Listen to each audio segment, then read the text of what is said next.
ஆனா இந்த மின்சார கட்டணத்தை பொறுத்தவரை நம்முடைய அன்பு சொந்தங்கள் ஒரு விஷயத்தை புரிந்து கொள்ள வேண்டும். குறிப்பாக இன்னைக்கு தமிழக அரசு பாத்தீங்கன்னா மக்களை முட்டாள் ஆக்குவதற்காக மற்ற மாநிலத்தினுடைய மின்சார கட்டணத்தை ஒப்பீடு செய்யறாங்க.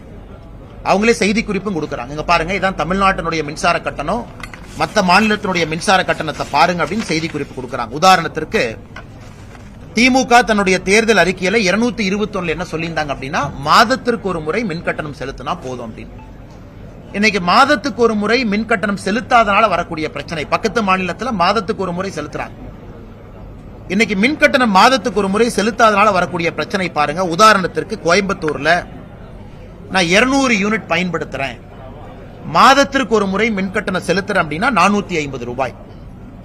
ஆனா 2 மாதத்துக்கு ஒரு முறை நான் செலுத்துறேன், அப்ப இந்த மாசம் 200, அடுத்த மாசம் 200.